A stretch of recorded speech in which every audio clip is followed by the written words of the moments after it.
जी बोलिए।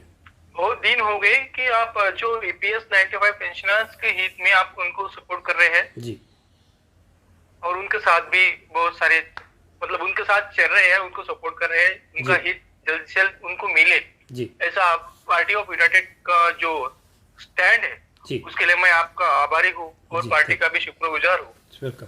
सर उस रिगार्डिंग मुझे उस संबंध में मुझे कुछ प्रश्न आपसे पूछते हैं, आपकी इजाजत हो तो मैं कंटिन्यू कर सकता हूँ? जी जी पूछिए। Thank you sir. मेरा पहला प्रश्न है कि आपके नजरिए से ईपीएस 95 पेंशन स्कीम के होने से क्या पेंशनर्स को कुछ हासिल हुआ है? देखिए अभी तक तो कुछ हासिल नहीं हुआ है, अभी सिर्फ उनकी जो आशाएं है वो जाग चुकी है कि कुछ मिलेगा, ज़रूर मिलेगा, लेकिन अभी तक कुछ हासिल नहीं हुआ है। तो ये हाँ। संघर्ष चल रहा है। जो अभी जो हाई कोर्ट है उसने भी ये पेंशनकारियों के हक में रिज़ल्ट दिया है, सुप्रीम कोर्ट ने भी दिया है। तो सुप्रीम कोर्ट और हाई कोर्ट के रिज़ल्ट से इन लोगों की पेंशनकारियों की आशा जागृत हो चुकी है कि कुछ ज़रूर मिलने वाला है, लेकिन सरकार अभी तक इसको नज़रअंदाज कर रहा है। तो मुझे उम्मीद है कि जल्द से जल्द कुछ ना कुछ तो इनको हासिल ज़रूर होगा। थैंक यू सर, बहुत बहुत धन्यवाद आपको। मेरा उसी के साथ दूसरा प्रश्न है आपसे कि जी जो पेंशनर्स की समस्या के समाधान के लिए आपकी पार्टी क्या कर रही है? अभी देखिए कि पेंशनकारियों को सब हम लोग अभी कम्युनिकेशन कर रहे हैं, सारे उन्हें जागरूक कर रहे हैं। दूसरी बात जो ये पूरे भारत देश के सामने इन पेंशनकारियों की समस्या है सोशल मीडिया के माध्यम से ला रहे हैं। और अभी तक जो सरकार इनको पेंशन लागू नहीं कर रही है, जबकि सुप्रीम कोर्ट का फैसला आ चुका है तब भी लागू नहीं कर रहे। तो ऐसे में हम पार्टी ऑफ यूनाइटेड इंडियंस पूरी तरह तन मन धन से इन पेंशनकारियों के साथ में खड़े हैं। भविष्य में यदि कोई आंदोलन करने की ज़रूरत पड़ती है तब भी हम लोग इनके साथ खड़े हो जाएंगे।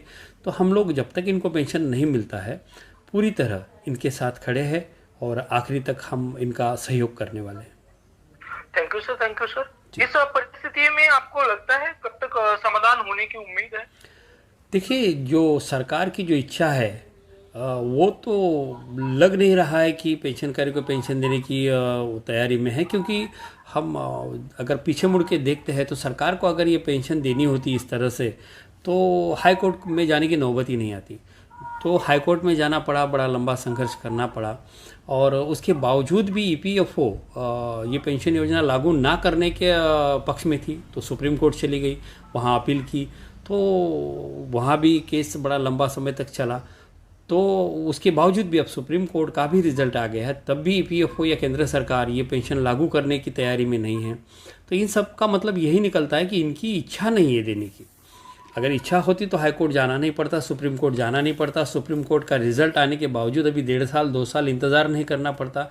उसके बावजूद अब प्राइम मिनिस्टर से जो बातचीत हुई है, उन्होंने जो आश्वासन दिया था कि तुरंत लागू करेंगे, तब भी अभी तक लागू नहीं हो रहा है। तो इसका यही मतलब है कि केंद्र सरकार या ईपीएफओ इसको तुरंत लागू करने में उनको इंटरेस्ट नहीं है। तो हो सकता है कि इसके लिए लागू करने के लिए कोई आंदोलन छेड़ने की ज़रूरत पड़े, और अगर ऐसी नौबत आती है तो पूरे पेंशनर्स और उनकी यूनियन और हमारी पार्टी ऑफ यूनाइटेड इंडियंस पूरी तरह आंदोलन करने के लिए तैयार है। सर कई संगठनों की मांग है कि 9,000, 7,500, 10,000 इस तरीके से पेंशन में वृद्धि होनी चाहिए। जी आपको क्या लगता है कि पेंशन में कितनी वृद्धि होनी चाहिए? देखिए 7,500 प्लस डीए मिलता है तो भी ठीक है, और अगर इससे ज़्यादा भी मिलता है तो बहुत अच्छी बात है। ज़रूरत है इन लोगों को, क्योंकि ये लोग अभी वयोवृद्ध हो चुके हैं, वयस्क हो चुके हैं, कई बीमारियों का सामना करते हैं। डॉक्टर की फीस है, मेडिसिन है, घर परिवार चलाना है, और अभी हाल ही में तो ये कोरोना की वजह से और कुछ समय से हमारा जो जीडीपी गिर चुका है, अर्थव्यवस्था गिर चुकी है, और कोरोना के इस माहौल में तो लोगों के जॉब जा चुके हैं। तो ऐसे हालात में तो 1,500 रुपये के पेंशन में तो घर गृहस्थी चलती नहीं है।